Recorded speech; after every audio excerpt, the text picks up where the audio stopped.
Hey, Don here. Just something real quick. Couple things.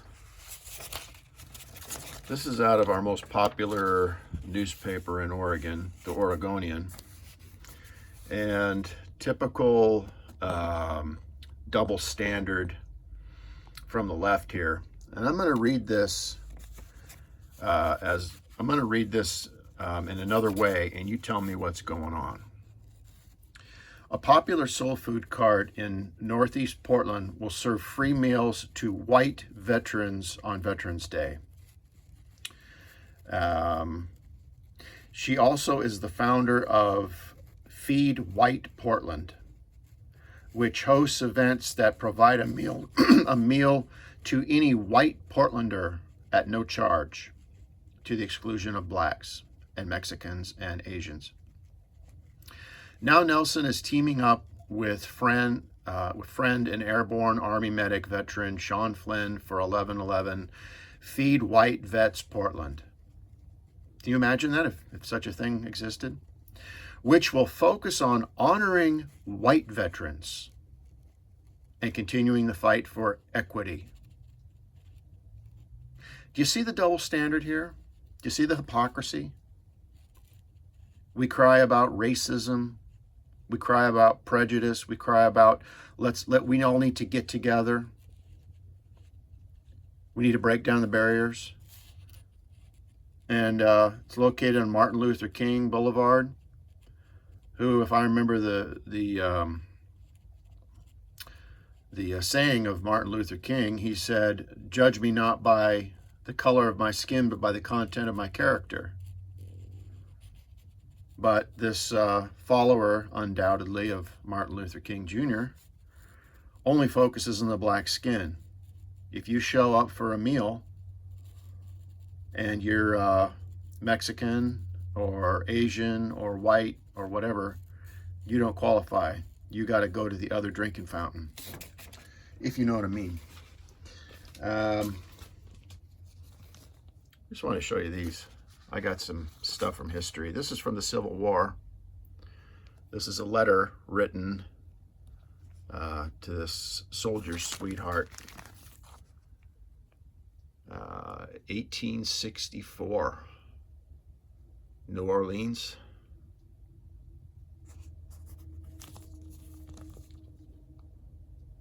And I got this too. This is the discharge paper on vellum for a sergeant who was in the 1st Cav. It says 1st Cavalry Division. It was in the Civil War. He survived 14 major Civil War battles and was never wounded. Maybe he was Wolverine, who knows. I like history, and just thought this was kind of neat. Anyways, I just want to hit a couple things here real quick.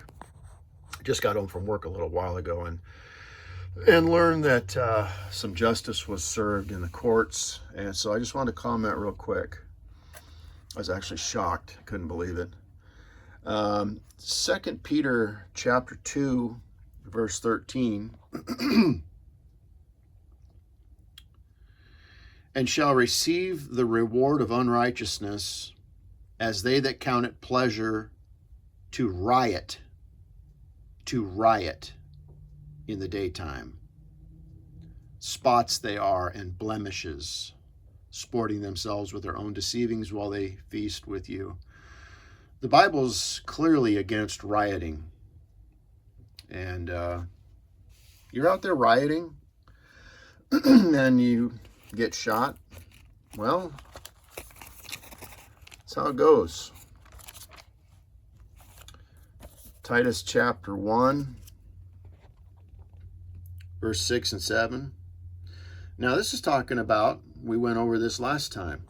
Isn't this the qualifications for a bishop? Qualifications if you're going to be a reverend, right? If any be blameless, the husband of one wife, having faithful children, not accused of riot, of riot or unruly. So if you're one of these individuals who's been accused of being a part of a riot, you're disqualified from the ministry. You're disqualified from being called. We just talked about Martin Luther King, from being called Reverend Martin Luther King, or the other reverends who were associated with MLK. They were all associated with some of the largest riots that ever took place back in the 60s. Once again, the Bible is against rioting. Let's go to Romans.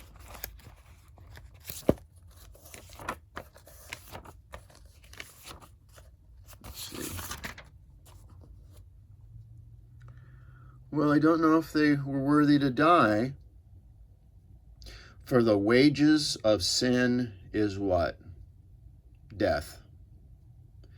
You're out there doing something that's clearly against the Word of God, that's clearly breaking the law. The wages of sin, you've earned it.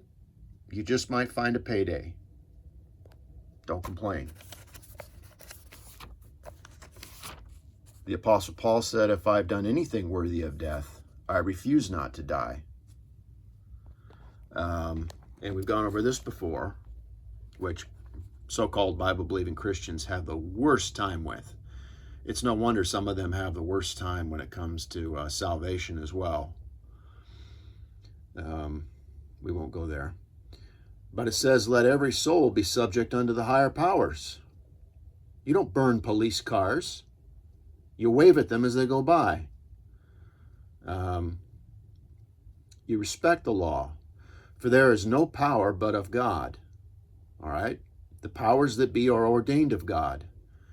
So you hear a court, you hear something go on in a court and a jury that you didn't appreciate, or they didn't put some cop in jail because the jury acquitted him. That's the powers that be, and they're ordained of God. You don't go out rioting because you didn't get your own way, you spoiled brat. You're resisting God. That's who you're resisting. That's who you're rioting against. You're rioting against God. Whosoever therefore resisteth the power, resisteth the ordinance of God. Thought I was just talking. You resist the power, you resist the ordinance of God. And they that resist shall receive to themselves damnation. That's temporary damnation. That's like getting shot with an AR-15. Too bad. For rulers are not a terror to good works, but to the evil, like rioting. Wilt thou then not be afraid of the power? You better. Do that which is good, like not rioting, and thou shalt have praise of the same.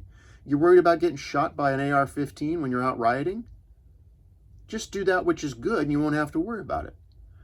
For he is the minister of God to thee for good. But if thou do that which is evil, like rioting, be afraid.